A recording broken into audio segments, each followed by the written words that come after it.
আপনি যদি ট্রেডিং এ মানে নতুন আসেন, সবার ভিডিও দেখেন ভাই। আমি যেটা সাজেস্ট করব, আপনি ইউটিউবে আসার পরে সবার ভিডিও দেখবেন, কার কতটা দম আছে, কে কতটা ট্রেডিং এ এক্সপার্ট, প্রতিটা জিনিস আপনি দেখেন।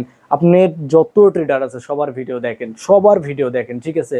জাস্ট একজনের ভিডিও দেখবেন না। দেখেন আমি যে আজকে কমপ্লিট যে একটা ট্রেডিং প্ল্যান দিলাম, এই যে 8টা ট্রেডিং প্ল্যান দিলাম, এই প্ল্যান যদি আপনি বানাতে যান, এই প্ল্যান আপনাকে বানাতে গেলে ইউটিউবে আমি মনে করি ইউটিউবে 1000টা ভিডিও দেখলে এরকম একটা কমপ্লিট প্ল্যান আপনি বানাতে পারবেন না। আজকে এমন একটা প্ল্যান আপনাদের সাথে শেয়ার করব, যে প্ল্যানটা আপনার ট্রেডিং জার্নি অনেক ইজি করে দেবে। অনেকেই আমাকে কমেন্ট করছে যে তাদের ট্রেডিং করতে গেলে সাইকোলজি কাজ করে না, ট্রেডিং করতে গেলে মিস্টেক হয়ে যায়, বিভিন্ন ভুল হয়ে যায়, যেটা তারা পরে ধরতেও পারে না, হয়তো ধরতে গেলে অনেক সময় লাগে। আজকে আমার এই ভিডিওতে যে কমপ্লিট একটা ট্রেডিং প্ল্যান দেবো, যে প্ল্যানটা আপনি যদি বানাতে যান, ইউটিউবে 1000টা ভিডিও দেখে এরকম প্ল্যান বানাতে পারবেন কিনা সন্দেহ আছে। বাট আমি আপনাদেরকে একদম আমার পার্সোনালি যে প্ল্যানটা ফলো করি, সেই প্ল্যানটা আপনাদেরকে এক্সপ্লেন করে দেব। আমি যে প্ল্যানটা ফলো করি রেগুলার, প্রত্যেকজন ট্রেডারকেই এইরকম একটা প্ল্যান বানাতে হবে, ডেলি ট্রেডিং প্ল্যান বানাতে হবে, যে আজকে কোন টাইপের ট্রেডিং করবে। মানে একজন ট্রেডারের ট্রেডিং প্ল্যান থাকতে হবে। আজকে যে আমি ট্রেডিং করব, আমার একটা প্রিপারেশন থাকতে হবে। যেমন এক্সামের আগে মানুষ প্রিপারেশন করে, আপনার ইন্টারভিউর আগে একটা প্রিপারেশন থাকে, অপারেশনের আগে একটা হচ্ছে প্রিপারেশন থাকে, প্রত্যেকটা কাজের আগে কিন্তু প্রিপারেশন রাখতে হবে। ঠিক তেমনই ট্রেডিং শুরু করার আগে আপনার একটা প্রিপারেশন থাকতে হবে, যে আজকে আপনি যে ট্রেডিং করবেন তার একটা প্রিপারেশনের জন্য একটা ট্রেডিং প্ল্যান লাগবে। তো প্ল্যান ছাড়া ট্রেডিং করা আসলে খুবই রিস্কি। এই জন্য আমার পার্সোনালি যে ট্রেডিং প্ল্যানটা ভাবলাম আপনাদের সামনে শেয়ার করি। Market analysis plan. Market analysis plan মূলত 3টে স্টেপে করব। প্রথমেই করব হচ্ছে আমরা স্টাইল। দেখেন এক একজন ট্রেডারের এক এক স্টাইল থাকে, এক এক ধরন থাকে, এক একভাবে এক একজন মার্কেটকে অ্যানালাইসিস করে। যেমন মনে করেন কেউ আইসিটি, কেউ এসএনসি, কেউ ইন্ডিকেটর, কেউ হচ্ছে প্রাইস অ্যাকশন। এক একজন ট্রেডার এক এক জিনিস দিয়ে মার্কেটকে অ্যানালাইসিস করে, এক একজন ট্রেডার এক একভাবে মার্কেটকে পর্যবেক্ষণ করে। ঠিক তেমনই দেখেন আপনার যে স্টাইল থাকবে ওইটা আপনার ট্রেডিং প্ল্যানে লিখে রাখবেন, বা ট্রেডিং প্ল্যান যে করবেন আজকের, আপনার যে ডেইলি ট্রেডিং প্ল্যান বানাবেন ওইটাতে আপনি লিখে রাখবেন যে আপনি কোন টাইপের ট্রেডিং করবেন, কোন স্টাইলে ট্রেডিং করবেন। হতে পারে সেটা প্রাইস অ্যাকশন, যেমন আমি যেমন করি প্রাইস অ্যাকশনে, বা আপনি চাইলে ইন্ডিকেটর করতে পারেন, এসএনসি বা হচ্ছে আইসিটি, যেটা আপনার কাছে সহজ মনে হয়, যেটাতে অনেক এক্সপার্ট, বা মার্কেটের সঙ্গে মিল রেখে যেটা পারফেক্ট হবে, ঠিক ওইটাই আপনাকে ডিফাইন করতে হবে। আপনি যখন মার্কেট অ্যানালাইসিস করবেন, প্ল্যানের মধ্যে আপনার কি থাকবে, টাইম ফ্রেম থাকবে, আপনি কোন টাইম ফ্রেমে কি দেখবেন। যেমন বেশিরভাগ ট্রেডার, বড় বড় ট্রেডার, সাকসেসফুল ট্রেডার যাই বলেন না কেন, তারা লং টাইমে মানে বড় টাইম ফ্রেমে তারা মার্কেটের ডিরেকশন দেখে, এবং ছোট টাইম ফ্রেমে এন্ট্রি দেখে। যেমন মনে করেন 1 মিনিট, 1 মিনিট, 5 মিনিট, এগুলো এন্ট্রির জন্য কাজ করবে, ঠিক আছে? এন্ট্রির জন্য কাজ করবে। এবং 15 মিনিট বা হচ্ছে 30 মিনিট, 1 ঘন্টা, এগুলো মার্কেটের ডিরেকশন দেখতে কাজ করবে। এবং মার্কেট অ্যানালাইসিস প্ল্যান বানাবেন, ওইটাতে 3 নাম্বার স্টেপ থাকবে হচ্ছে ট্রেন্ড। মার্কেটের ট্রেন্ড, আপনি কোন ট্রেন্ডে সব থেকে ভালো ট্রেড করতে পারেন, বা মার্কেট আজকে কোন ট্রেন্ডে আছে, আপনি অ্যানালাইসিস করে আপনি ডিফাইন করতে হবে যে আজকে কোন ট্রেন্ডে, আপ ট্রেন্ডে আছে মার্কেট, আপ ট্রেড নিব, ডাউন ট্রেন্ডে আছে মার্কেট, ডাউন ট্রেড নেব। এরকম আপনার প্ল্যান বানাতে হবে। আপনাকে কমপ্লিট প্ল্যান বানাতে গেলে প্রথমে যেটা বলছি, এক নাম্বার মার্কেট অ্যানালাইসিস প্ল্যানের মধ্যে 3টা স্টেপ থাকবে। যেমন হচ্ছে স্টাইল, আপনি কোন ধরনের ট্রেডিং অ্যানালাইসিস করবেন, তারপরে থাকবে টাইম ফ্রেম, তারপরে থাকবে হচ্ছে ট্রেন্ড। আপনি আপনার এই 3টে স্টেপে মার্কেট অ্যানালাইসিস করবেন। 2 নম্বরে যেটা থাকবে হচ্ছে এন্ট্রি প্ল্যান। দেখেন একজন ট্রেডারের এন্ট্রির জন্য প্ল্যান বানানো উচিত। মনে করেন আমি কোথায় মার্কেটে ঢুকবো, কোথায় বাহির হব, কোথায় এসএল লাগাবো, কোথায় টিপি লাগাবো, বা হচ্ছে আমি কোথায় হচ্ছে ট্রেড ক্লোজ করে দেব, ট্রেড করব না। এর জন্য আপনাকে এন্ট্রি একটা প্ল্যান বানাতে হবে। একজন ট্রেডার এক এক সেটআপে ট্রেড করে। যেমন আমি ট্রেড করি হচ্ছে ব্রেক অফ স্ট্রাকচারে। এরকম অনেক ট্রেডার আছে যারা মনে করেন লিকুইডিটি থেকে ট্রেড করে, কেউ অর্ডার ব্লক থেকে ট্রেড করে, কেউ সাপোর্ট রেজিস্ট্যান্স থেকে করে, কেউ সাপ্লাই ডিমান্ড থেকে করে, কেউ ব্রেকআউটে করে, বা কেউ হচ্ছে রিটেস্টে করে। এক একজন ট্রেডার এক একভাবে বা এক এক সেটআপে ট্রেড করে। ঠিক তেমনই আপনাকে এই যে ট্রেডিং প্ল্যান মানে এন্ট্রি প্ল্যানে আপনাকে সেট করতে হবে যে আপনি কোন কোন সেটআপে ট্রেড নেবেন। হতে পারে সেটা লিকুইডিটি, হতে পারে সাপোর্ট রেজিস্ট্যান্স, হতে পারে সাপ্লাই ডিমান্ড, হতে পারে ব্রেকআউট, ব্রেকডাউন বা রিটেস্ট, যেটাই হোক আপনাকে ওইটা ডিফাইন করতে হবে যে আপনি কোন সেটআপে ট্রেড নেবেন। এটা থাকবে আপনার এন্ট্রি মডেল, ঠিক আছে, এটা থাকবে আপনার এন্ট্রি মডেল। 3 নম্বরে যেটা থাকবে ওইটা হচ্ছে রিস্ক ম্যানেজমেন্ট। দেখেন রিস্ক ম্যানেজমেন্ট একটা ট্রেডারের জন্য সব থেকে বেশি গুরুত্বপূর্ণ। আপনি যদি রিস্ক ম্যানেজমেন্ট না বুঝেন, ঠিকঠাক যদি রিস্ক ম্যানেজমেন্ট ফলো না করতে পারেন, আপনার অ্যাকাউন্ট জিরো হয়ে যেতে পারে বা আপনার ট্রেডিং জার্নিটা বন্ধ হয়ে যেতে পারে, আটকে যেতে পারে। ঠিক তেমনি 3 নম্বর স্টেপে থাকবে যেমন আমাদের রিস্ক ম্যানেজমেন্ট। রিস্ক ম্যানেজমেন্টে আসলে কি, যদি আমি স্টেপ বাই স্টেপ বোঝাই, মনে করেন আপনার ক্যাপিটাল $500 আছে। তো এই $500 থেকে আপনি কিন্তু $500 রিস্ক নেবেন না, নাকি $500 থেকে আপনাকে ডিফাইন করতে হবে পার ট্রেডে আপনি কত রিস্ক নেবেন। সেটা হতে পারে $10, হতে পারে $20, হতে পারে $50। আপনাকে এরকম ডিফাইন করতে হবে যে আজকে যে আমি ট্রেড করবো আমার এই $500 ক্যাপিটালের মধ্যে কয় ডলারের রিস্ক নেব। হতে পারে সেটা আপনি $500 থেকে $50 আজকে রিস্ক নেবেন। তাহলে $50 যে আপনি রিস্ক নেবেন ওইটা কিভাবে ক্যালকুলেশন করবেন, ওইটা আপনাকে দেখেন, আপনাকে যে $50 যে রিস্ক নিলেন এটা কিন্তু এক ট্রেডে নেওয়া যাবে না, এটা আপনাকে ডিফাইন করতে হবে ডেলি কয়টা ট্রেড নেবেন। হতে পারে ডেলি 3টা বা 2টা ট্রেড নেবেন। 2টা ট্রেড নিলে আপনাকে আপনাকে $25 করে ভাগ করতে হবে যে আমি 2টা ট্রেড নেবো, 25 25 50, ব্যাস। এটা লস হোক বা লাভ হোক ওটা পরের হিসাব, বাট আপনাকে রিস্ক ম্যানেজমেন্টটা, প্রপার রিস্ক ম্যানেজমেন্টটা ফলো করতে হবে। 4 নম্বরে যেটা থাকবে ওটা হচ্ছে লট সাইজ। দেখেন একজন ট্রেডারের, আমরা যেহেতু ফরেক্স ট্রেডার, আমরা কিন্তু বাইনারির মতো চাইলে আমাদের ক্যাপিটালকে বসিয়ে দিয়ে ট্রেড করতে পারবো না। যেমন মনে করেন আমি বললাম যে আপনার ক্যাপিটাল যদি $500 থাকে, এখান থেকে চাইলে আপনি $50 সেট করে ট্রেড নিতে পারবেন না, বা চাইলে $10 সেট করে ট্রেড নিতে পারবেন না, কেননা এটা বাইনারি না, এটা ফরেক্স। আপনার এই জন্য লট সাইজটা সিলেক্ট করতে হবে, লট সাইজ ক্যালকুলেশন করতে হবে যে আমি পার ট্রেডে যদি $20 ট্রেড করি, পার ট্রেডে মানে প্রতিটা ট্রেডে যদি $20 করে রিস্ক নেই, আমার সেই অনুযায়ী কিন্তু লট সাইজ সিলেক্ট করতে হবে। এখন যদি মনে করেন আমি গোল্ডে ট্রেড করতেছি, যদি মনে করেন আমি গোল্ডে ট্রেড করি, মনে করেন আমি যদি এখন গোল্ডে ট্রেড করি, এখন যদি 0.05ও লট ইউজ করি, তাহলে কিন্তু আমার কয়েক পিপ গেলে কিন্তু আমার অ্যাকাউন্ট শেষ হয়ে যাবে, ঠিক আছে। তো এই জন্য মনে করেন আমাকে এই লট সাইজটা ভালো মতো ক্যালকুলেশন করা জানতে হবে, লট সাইজটা সেট করতে হবে। যেমন মনে করেন আপনার ক্যাপিটাল যদি 500 থাকে, তাহলে সর্বনিম্ন আপনি 0.01 লট ব্যবহার করবেন, ঠিক আছে। 0.01 লট ব্যবহার করবেন, ঠিক আছে। 0.01 লট ব্যবহার করবেন, তাহলে কিন্তু আপনি সেফ থাকবেন, ঠিক আছে।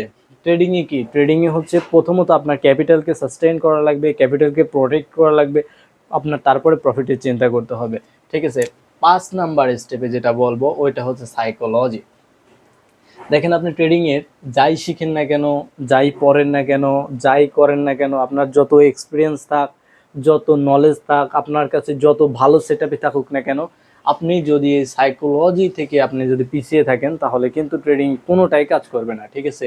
আপনাকে সাইকোলজি অনেক দিক থেকে বাঁচাবে, যেমন মনে করেন ওভার ট্রেডিং, রিভেঞ্জ ট্রেডিং, ওভারলট, আপনাকে মনে করেন মেন্টালি ডিমোটিভেট, প্রত্যেকটা জিনিস থেকে আপনাকে এই সাইকোলজি আপনাকে প্রোটেক্ট করবে। এই সাইকোলজি বিল্ড করতে হবে আপনাকে। একজন ট্রেডার যদি সাইকোলজি দুর্বল থাকে, সে কিন্তু প্রফিটেবল হতে পারবে না বা ট্রেডিংয়ে টিকতে পারবে না। ট্রেডিংয়ে টিকতে গেলে আপনাকে সাইকোলজি স্ট্রং করতে হবে, ঠিক আছে। আপনার সাইকোলজি থেকে স্ট্রং হতে হবে সঠিক ডিসিশন নেওয়ার জন্য, বা আপনার হচ্ছে ইমোশন কন্ট্রোল করার জন্য আপনাকে মনে করেন এই সাইকোলজিক্যালি বিল্ড করতে হবে।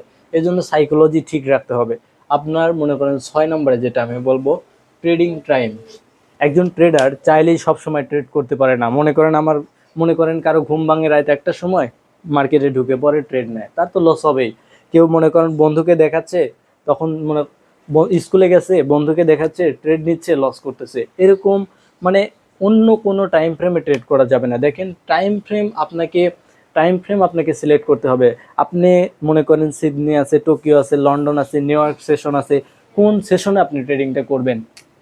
মনে করেন আমি শুধুমাত্র নিউ ইয়র্ক সেশনে ট্রেড করি, ওয়াই আর কে নিউ ইয়র্ক সেশনে ট্রেড করে, আমি চাইলে কিন্তু সিডনি টোকিওতে গিয়ে ট্রেড করতে পারবো না, কেননা আমার নিউ ইয়র্ক সেশনে মার্কেট দেখে আমি অভ্যস্ত, নিউ ইয়র্ক সেশনে মার্কেট অ্যানালাইসিস করে অভ্যস্ত, নিউ ইয়র্ক সেশনে মার্কেটে ভলিউম বেশি থাকে, মার্কেটে স্প্রিড বেশি থাকে, মার্কেট ক্লিন চার্ট থাকে, যার কারণে আমি নিউ ইয়র্ক সেশনটা ভালো বুঝি, ঠিক আছে।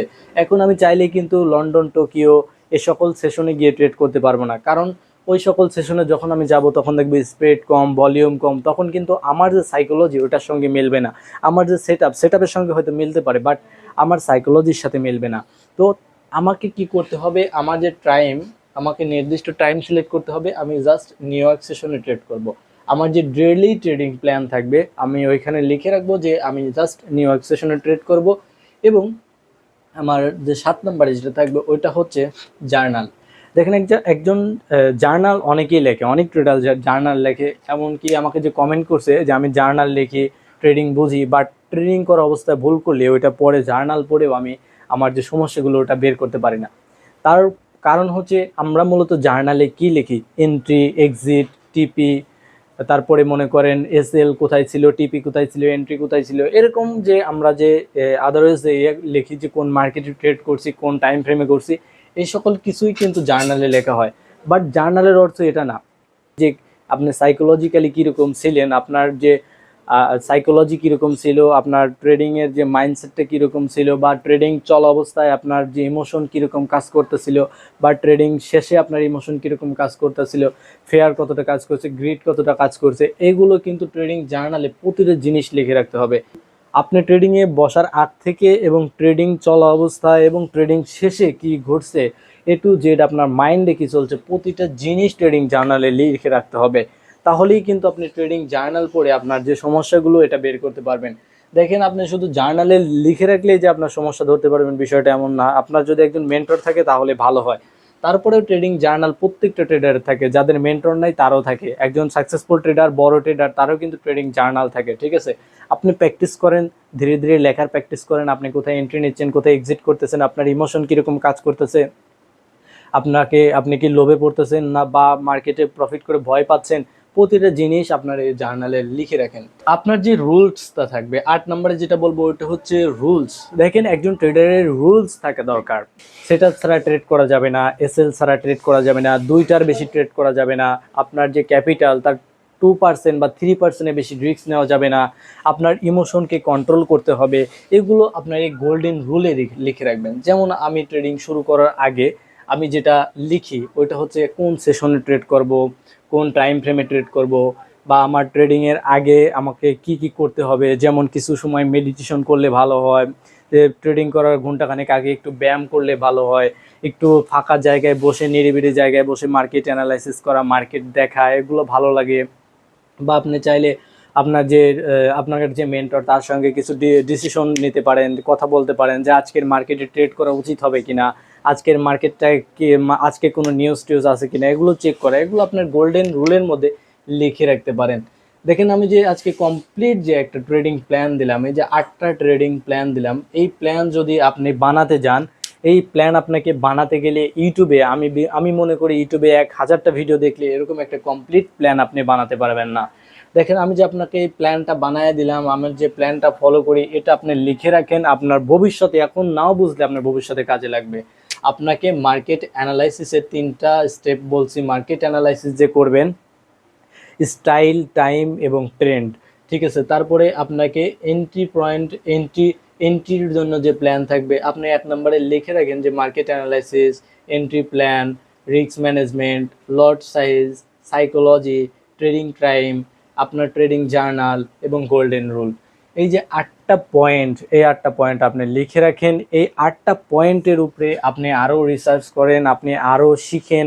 দেখেন, আপনি ইউটিউবে চাইলে আরও অনেকের ভিডিও দেখতে পারেন। আপনি যদি ট্রেডিংয়ে নতুন আসেন, সবার ভিডিও দেখেন ভাই। আমি যেটা সাজেস্ট করব, আপনি ইউটিউবে আসার পরে সবার ভিডিও দেখবেন, কার কতটা দম আছে, কে কতটা ট্রেডিংয়ে এক্সপার্ট, প্রতিটা জিনিস আপনি দেখেন।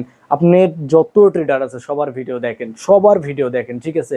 জাস্ট একজনের ভিডিও দেখবেন না যে তার প্রফিট দেখাবে এবং যে ট্রেডিংয়ে যে প্রফিটের যে সবগুলো করবে, টাকার বান্ডেল, এগুলো দেখবেন না। আপনি সাইকোলজিভাবে দুর্বল হয়ে যাবেন, আপনি কি মেন্টালি ডিমোটিভেট হয়ে যাবেন এবং সাইকোলজিক্যালি দুর্বল হয়ে যাবেন। আপনি ভিডিও দেখেন যারা ট্রেডিং শেখাচ্ছে, ট্রেডিং নিয়ে কথা বলতেছে, আপনার ইনার সার্কেল যারা আছে তাদেরকে আপনি ট্রেডিংয়ের মধ্যে নিয়ে আসেন, বা আপনার হচ্ছে যারা বন্ধু বান্ধব আছে যারা ট্রেডিং করতে চায় তাদের সঙ্গে সবসময় কথা বলেন এবং ট্রেডিংয়ে কী শেখা যায়, কিভাবে কি করা যায়, এই সকল চিন্তাভাবনা নিয়ে থাকেন। আর আমি যে বলছি, ইউটিউবে সবার ভিডিও দেখেন, কার ভিডিও ভালো লাগবে, যার ভিডিও আপনার মাইন্ডসেটের সঙ্গে মিলবে, যার কথাগুলো আপনার সহজ মনে হবে তার ভিডিওগুলো দেখবেন, ঠিক আছে? প্রথম 2-1 মাস আপনি সবার ভিডিও দেখেন, কার কতটা দম আছে, কার কতটা হচ্ছে সাইকোলজি কীরকম, প্রতিটা জিনিস আপনি দেখেন, সমস্যা নাই। তবে আপনাকে যে আমি কমপ্লিট প্ল্যানটা দিলাম, এই প্ল্যানটা আপনাকে বানাতে গেলে মিনিমাম 6 মাস লাগবে এবং ইউটিউবে 1000-এরও বেশি ভিডিও দেখা লাগতে পারে, আমি যেটা মনে করি। তো আপনাকে যে 90 দিনের যে একটা চ্যালেঞ্জ দিয়েছিলাম, আমি একটা ভিডিও বানাইছিলাম, ওই ভিডিওটা দেখবেন। ওই ভিডিওটা দেখলে আপনি ট্রেডিং নিয়ে আরও অনেক কিছু জানতে পারবেন, যেটা আপনি আমাকে এক ভাই কমেন্ট করছে যে ভাই আমার 100টা ভিডিও দেখার সমান আমার এই একটা ভিডিও দেখছি, ঠিক আছে? একটা ভিডিও দেখে যা উপকার হয়েছে 100টা ভিডিও দেখে উপকার হয় নাই। তো দেখেন, আপনার যদি এই সেটআপটা ভালো লাগে কমেন্ট করবেন, এবং আপনি পরবর্তীতে কোন জিনিস শিখতে চান বা কোন জিনিস নিয়ে আপনি আগ্রহ, ওইটাও কমেন্ট করেন, আমি ভিডিও বানানোর চেষ্টা করব। সো আজকে এখানে বিদায় নিচ্ছি, দেখা হবে পরবর্তী কোনো ভিডিওতে। এ পর্যন্ত সবাই ভালো থাকবেন, আল্লাহ হাফেজ।